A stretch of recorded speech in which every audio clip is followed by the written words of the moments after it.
So far in the Gospel of Matthew, we've been introduced to a Jesus who is a teacher, a storyteller, a miracle worker, and someone who has come to proclaim the kingdom of God is here. But at this point in the story, Jesus stops and he asks his disciples a vitally important question. Who do you think that I really am? Now, this is a scene that occurs in the Gospels of Mark and Luke as well. And in each one of these Gospels, this scene is a pivotal point in the narrative. It swings all the action toward the climax in Jerusalem. But Matthew tells the story in a different way. He highlights the role of Peter in the community of disciples, and he makes a nod towards the significance of the church which is to come. Why does he do so? Let's find out today on The Way.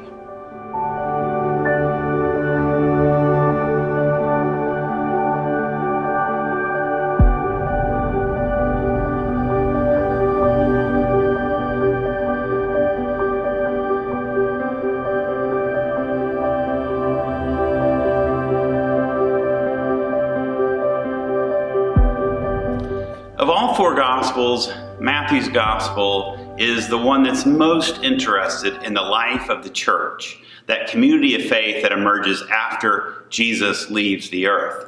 In fact, Matthew is the only Gospel that actually uses the Greek word that is translated church. That Greek word is ekklesia. Let's turn to our two scholars to help us understand the significance and meaning of that word. The ecclesia, this word, actually referred to kind of the city gathering. So it's almost as though he's saying, you are another city. You are, and literally the word ecclesia means a called out community. So the assembly of citizens were called out from their daily pursuits to gather together to make decisions.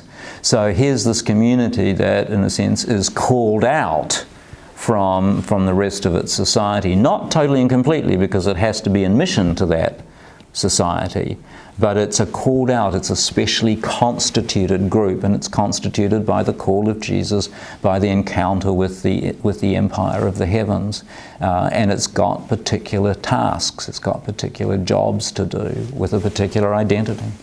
I think it's over against the way he's using Mark. So Mark was the first gospel, probably written around 70, around the fall of the temple. Some people think just a little before, I think after. And I think it was a crisis document. And Matthew, writing 10 years later, the crisis has passed, and he wants to write a document that serves the ongoing life of the church. That's why he adds all those teachings to Mark, etc. But he values Mark enough to use him, but he also changes it. So it's clearly he critiques Mark at points too. And so in trying to establish a document for the community of faith that will serve the ongoing life of the faith, he anachronistically has Jesus use the word ecclesia before there is a church. And I think it's the same way any writer would do that, is to show the connection. The way you do probably in sermons, where you put contemporary things back into the biblical text to make it come alive. And so I think Matthew intentionally has Jesus say ecclesia so the people cannot miss that this is talking about right now. And by right now we mean 80s. Right. Yeah. Right. So here's how the scene plays out. Jesus asks his disciples, "Who do people say that I am? What's the word on the street?" And the disciples say, well, some people think you're John the Baptist come back from the dead. Some say Elijah. Others think you're Jeremiah. Some say one of the other prophets. And Jesus asks, but who do you say that I am? And Peter, of course, is the first one to respond. He says, you are the Christ, the Messiah, the Son of the living God. Now, up to this point, all three Gospels tell the story in pretty much the same way. But at this point, Matthew adds a few verses. And so in Matthew's account, Jesus says to Peter, he says, blessed are you, Simon, son of Jonah, for flesh and blood did not reveal this to you, but only my Father who is in heaven. And then this all-important sentence, he says, and I tell you, you are Peter, and on this rock I will build my church, or ecclesia. Now, what's going on here? Well, the first thing you need to know is that there's a pun here. There's some wordplay. Because when he says you are Peter, the word in Greek is not a name, it is the word Petros. And Petros means stone, a little stone. And so what Jesus is doing is giving Simon a nickname. It has the effect of saying, I'm going to start calling you Rocky, and on this rock I will build my church. Now, the meaning of this verse has divided Christians across the world for centuries. Because as you may know, Roman Catholic Christians have historically read this verse to mean that Jesus was giving Peter some sort of authority over the church, and that this authority would be passed from bishop to bishop, ultimately even to the head bishop or the pope. And so this is where the doctrine of apostolic succession leading to the papacy came from. Protestants, on the other hand, have tended to read this to mean that Peter himself is not the rock upon which the church will be built, but instead is Jesus.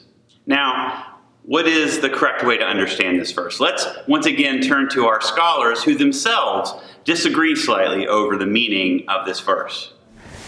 Well, that just happens to be one of the most controversial passages in the whole of Christian history. Yes, so I realize. I'll sort it out in 10 seconds. What I think is going on there is that Peter has a certain prominence amongst the disciples through the gospel. And this is one of the distinctives of Matthew. He's much more prominent than in Mark.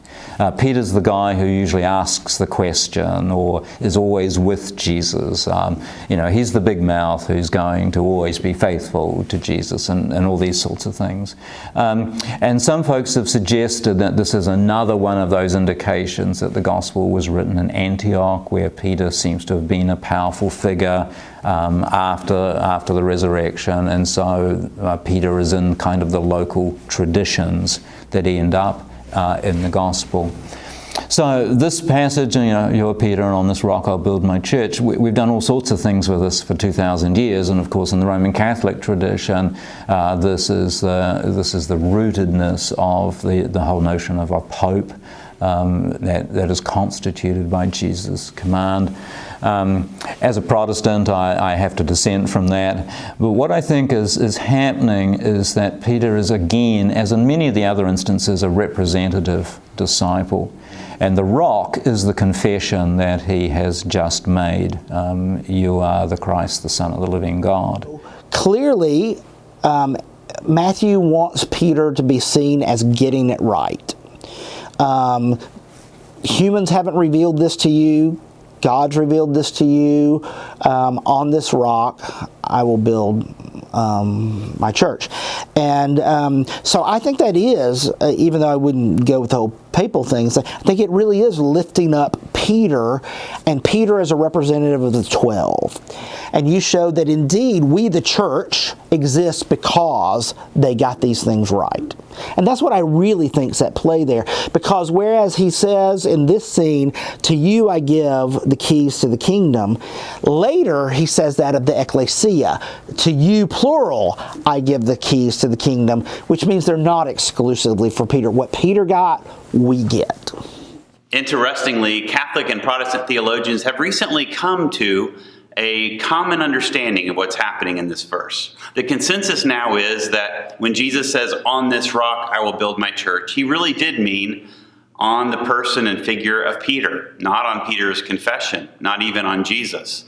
But on the other hand, that this role that Peter is to play in the building of the church is unique and unrepeatable, thereby removing the support for some kind of concept of the papacy, much less an infallible pope. Now, amidst all this talk of Peter and popes, we're prone to miss perhaps what is the most inspiring and most important part of this passage.